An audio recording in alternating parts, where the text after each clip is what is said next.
The desert heat shimmered above the concrete barriers as Lieutenant Sarah Chen adjusted her tactical gear for what felt like the 100th time that morning. The forward operating base buzzed with activity as soldiers prepared for another patrol through the hostile territory that had claimed too many lives in recent months. Sarah's sleeve rode up slightly as she reached for her rifle, revealing the edge of an intricate tattoo that wrapped around her forearm. The delicate cherry blossoms seemed out of place in this harsh environment, their soft pink petals a stark contrast to the dusty browns and grays of the military compound. Well, what do we have here? Sneered Corporal Mike Davidson, a burly man whose reputation for bullying was as well known as his poor marksmanship scores. He grabbed Sarah's wrist roughly, pulling her sleeve higher to expose more of the artwork. Look at this, boys. Princess here thinks she's at some fancy art gallery instead of a war zone. A small crowd of soldiers gathered around, some laughing nervously while others looked uncomfortable. Sarah tried to pull her arm away, but Davidson's grip tightened. Let me guess, Davidson continued, his voice dripping with mockery. You got this pretty little flower tattoo to remind you of home? Maybe your mommy's garden? His cronies chuckled, though their laughter sounded forced. Sarah's jaw tightened, but she remained silent. She had learned long ago that responding to Davidson's taunts only made things worse. The tattoo meant more to her than these men could ever understand. But she wasn't about to share that story with bullies who wouldn't appreciate its significance. I bet you cry yourself to sleep looking at those cute little flowers, Davidson pressed on, clearly enjoying the audience. What's next? A butterfly on your shoulder? Maybe a rainbow on your ankle? The laughter grew louder now, emboldening Davidson. He twisted Sarah's arm to show the tattoo to more soldiers who had gathered. This is exactly why women don't belong in combat roles, too busy worrying about their pretty decorations to focus on the mission. Sarah's face remained stoic, but her free hand slowly clenched into a fist. She had endured months of this treatment, constantly having to prove herself twice as hard as any man just to be taken seriously. The tattoo had become Davidson's favorite target, a symbol he used to question her toughness and dedication. Maybe she should transfer to the nail salon unit, one of Davidson's friends called out, causing another wave of laughter. Or perhaps the flower arranging division, added another. Captain Rodriguez, the unit's second in command, pushed through the crowd with an expression that could have melted steel. What's going on here? He demanded, his voice cutting through the laughter like a blade. Davidson released Sarah's arm and straightened up, but his smirk remained. Just having a little fun, sir. Admiring Chen's artwork. Get back to your duties, all of you, Rodriguez ordered. We have a mission briefing in 10 minutes. As the crowd dispersed, Davidson leaned close to Sarah's ear. This isn't over, Princess. Sooner or later, you're going to crack. And when you do, everyone will see that you don't belong here. Sarah watched him walk away, her expression unreadable. She rolled her sleeve back down, covering the cherry blossoms that held memories Davidson could never understand. The tattoo wasn't just decoration, it was a reminder of a promise she had made to someone very important, someone who would never see her succeed in this male-dominated world.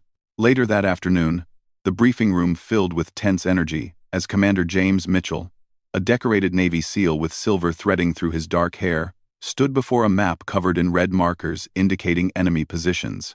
His presence commanded immediate respect. This was a man who had led countless successful operations and never left a soldier behind. Intelligence reports indicate increased enemy activity in Sector 7, Mitchell began, his voice steady and authoritative.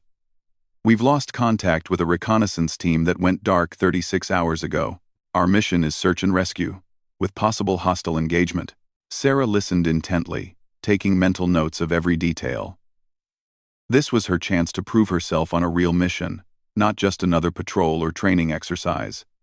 The terrain is challenging, Mitchell continued. Rocky outcroppings provide excellent sniper positions for both us and the enemy. We'll need our best marksmen covering the advance team. Davidson raised his hand. Sir, I volunteer for sniper support. I've got the highest scores in the unit. Mitchell consulted his tablet.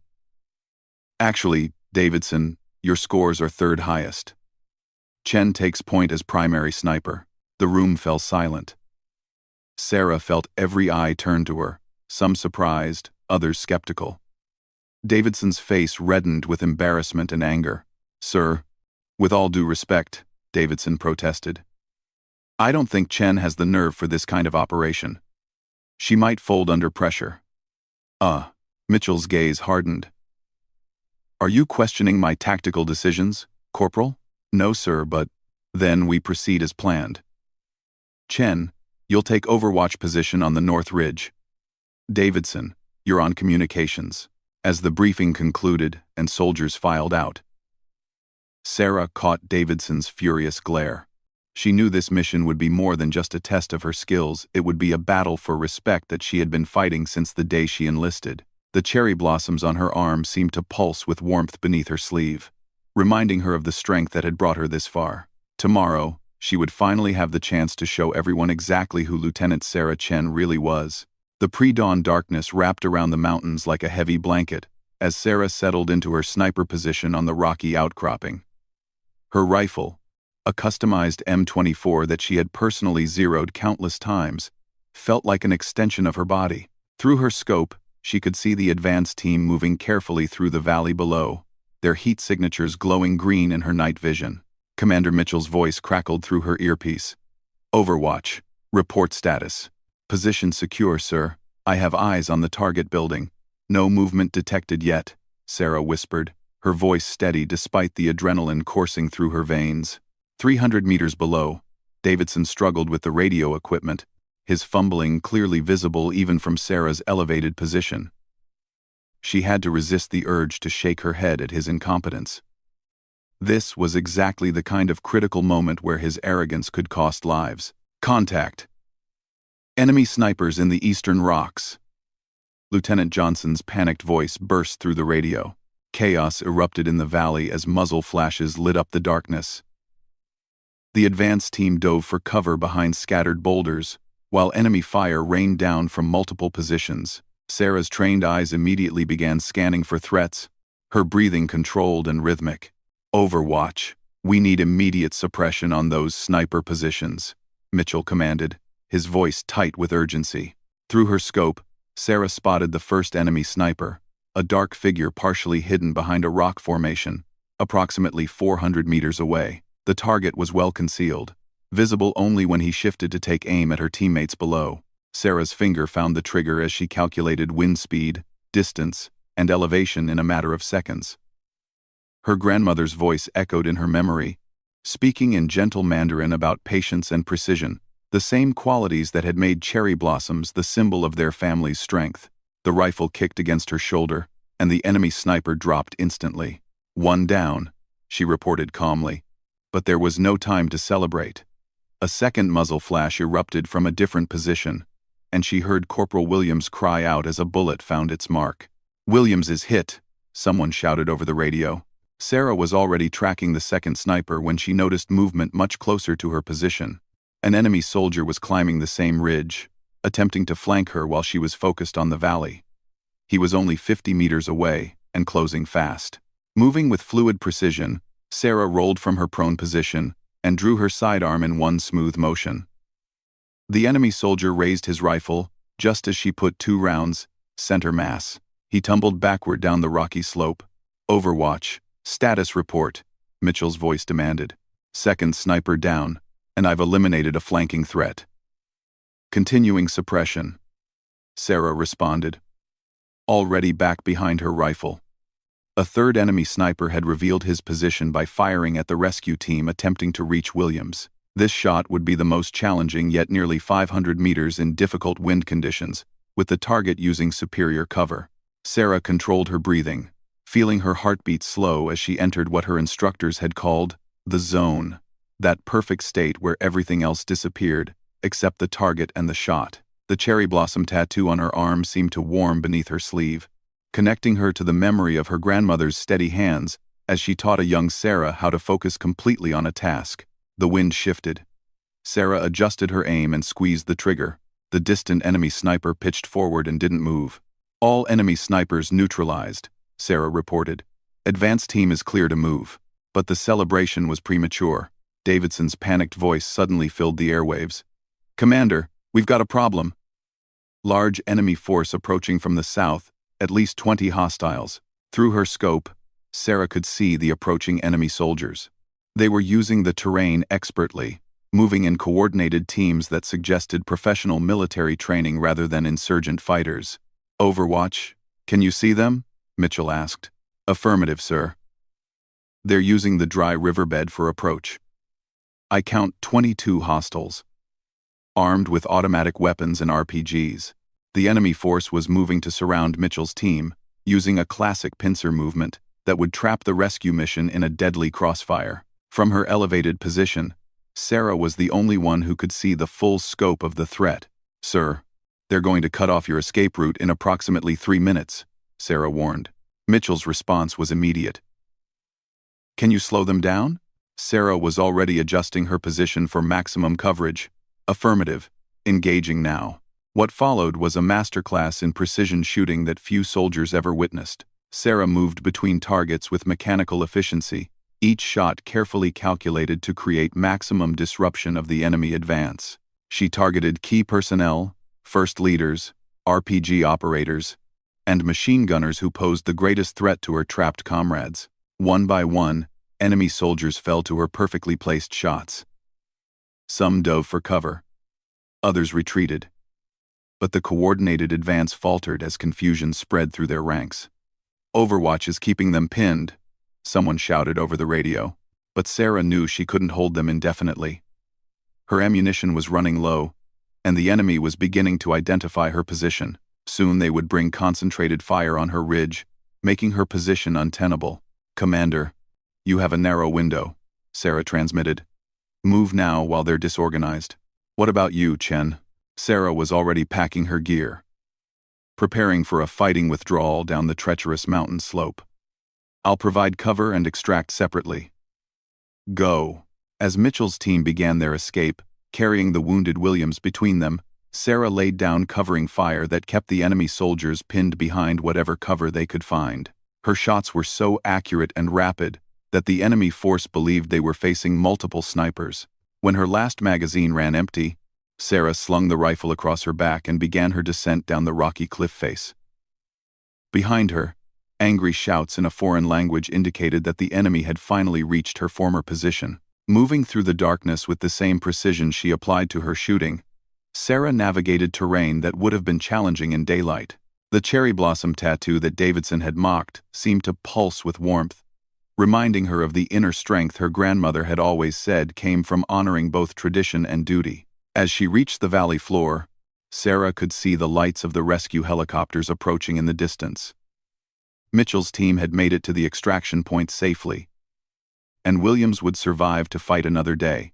But Sarah's work wasn't finished yet. She still had to make her own way to safety, and the enemy force was now actively hunting for the sniper who had single-handedly disrupted their operation. In the growing light of dawn, Sarah Chen prepared for the most challenging part of her mission, getting home alive. The sound of helicopter rotors grew louder as Sarah made her way through the rocky terrain toward the extraction point. She had evaded 3 enemy patrols during her 2-hour journey down the mountain, using skills that went far beyond basic military training. Each movement was calculated, each decision based on years of experience that her fellow soldiers knew nothing about. When she finally emerged from the rocks near the landing zone, the rescue helicopter was already lifting off with Williams and the wounded. Commander Mitchell stood beside his radio operator, coordinating the search for their missing sniper. Overwatch to base.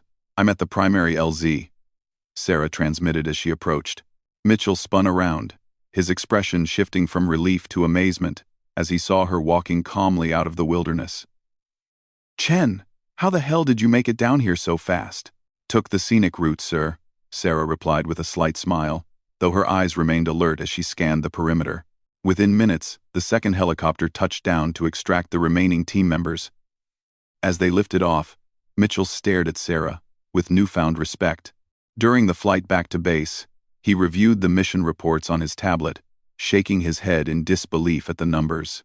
14 confirmed enemy kills, single-handedly disrupted a 22-man enemy force. 0 friendly casualties, except for Williams, who would have died without her covering fire. It was the kind of performance that belonged in military legends, not a routine rescue mission. Back at the forward operating base, word of Sarah's performance had already spread through unofficial channels. Soldiers gathered in small groups, whispering about the quiet female sniper who had saved the entire mission. But Davidson was notably absent from these conversations, having locked himself in the communications room to avoid the questions and looks from his fellow soldiers. Captain Rodriguez found Sarah in the armory, methodically cleaning her rifle with the same precision she applied to everything else. "Hell of a job out there, Chen," he said, settling into a nearby chair. "Just did my job, sir," Sarah replied without looking up from her weapon. "That wasn't just doing your job. That was exceptional marksmanship under combat conditions." "Where did you train?" "I've seen Navy SEALs with less precision." Sarah paused in her cleaning, her hands stilling on the rifle. "My grandmother taught me to shoot, sir." Rodriguez raised an eyebrow. "Your grandmother?" For the first time since anyone had known her, Sarah rolled up her sleeve completely, revealing the full cherry blossom tattoo that had been the target of so much mockery. But now, in better light, Rodriguez could see details that Davidson had missed in his rush to humiliate her. Woven between the delicate pink petals were tiny symbols, military markings, and numbers that told a story Davidson never bothered to read. The cherry blossoms weren't just decorative, they were a memorial. "My grandmother was Lieutenant Colonel Li Wei Chen, Chinese Army," Sarah said quietly. "She served as a sniper during the Korean War. 96 confirmed kills. She immigrated to America after the war and spent 30 years training U.S. military snipers at Fort Benning." Rodriguez stared at the tattoo with new understanding. The numbers, her service record, the dates, the names of fallen comrades. Every cherry blossom represents one of her students who gave their lives in service.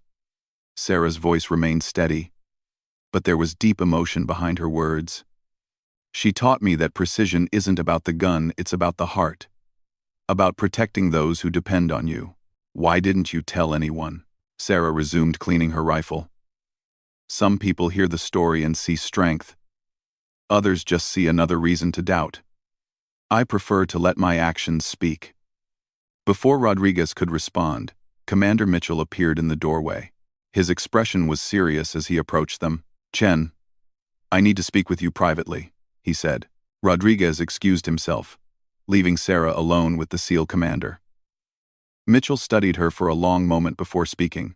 "I've been reviewing your personnel file," he began. "High school shooting champion, Olympic trials qualifier, top of your class in sniper school, expert marksman ratings across multiple weapon systems." He paused. "What I can't figure out is why someone with your credentials is serving as a basic infantry soldier in this unit." Sarah met his gaze directly. "I requested this assignment, sir." "Why?" "Because this is where soldiers like Davidson think I don't belong. My grandmother always said that you prove yourself not where people expect you to succeed, but where they expect you to fail." Mitchell nodded slowly, understanding dawning in his expression. "And the tattoo?" Sarah looked down at her arm, where the cherry blossoms were still visible. "My grandmother died 6 months before I enlisted. Lung cancer. She made me promise that I would honor her memory by being the kind of soldier she was, one who protects others, regardless of what people think or say." "The mockery didn't bother you?" "Oh, it bothered me," Sarah admitted. "But my grandmother faced worse. Chinese woman training American soldiers during the Cold War? She dealt with prejudice I can't even imagine. If she could endure that and still serve with honor, I could handle a few jokes about flowers." Mitchell was quiet for a moment, processing this information. When he spoke again, his voice carried new respect. "I'm putting you in for commendation. Today's action saved lives and completed the mission. But more than that, you showed the kind of character and skill that the military needs." As they spoke, Davidson appeared in the doorway. His face was pale, and his usual swagger was gone. He had clearly heard at least part of the conversation. "Permission to speak, sir?" he asked hesitantly. Mitchell nodded curtly. Davidson looked at Sarah, his expression a mixture of shame and confusion. I owe you an apology. Chen, what I said about your tattoo, about you not belonging here, I was wrong." Sarah studied him for a moment. You weren't wrong to question whether I belonged, Davidson. You were wrong about how you went about finding the answer. I don't understand. Doubt makes us stronger if we use it to push ourselves harder. But using doubt to tear others down just makes everyone weaker. Sarah stood up, her cleaned rifle in hand. My grandmother used to say that cherry blossoms are beautiful because they're both delicate and strong. They bloom in harsh conditions and create beauty where others see only hardship. Davidson nodded slowly, beginning to understand. Like you did today. Like all of us do when we choose to serve, Sarah corrected. The difference is whether we do it alone or together. Over the following weeks, the dynamic within the unit shifted dramatically. Sarah's performance had earned universal respect. But more importantly, her response to years of harassment had taught everyone a lesson about character. Davidson never mocked anyone's appearance again, and gradually, he began asking Sarah for shooting tips. Commander Mitchell recommended Sarah for advanced sniper training, but she declined, choosing to remain with her unit. She had proven her point, honored her grandmother's memory, and found her place among soldiers who now saw her as an equal. The cherry blossom tattoo remained on her arm, but now it drew admiration rather than mockery. New soldiers who joined the unit learned its story quickly, not as a cautionary tale about fitting in, but as an inspiration about the strength that comes from honoring those who came before while forging your own path. Sarah Chen had shown them all that sometimes the most beautiful strength blooms in the harshest conditions, just like the cherry blossoms that honored a grandmother's legacy of service and sacrifice.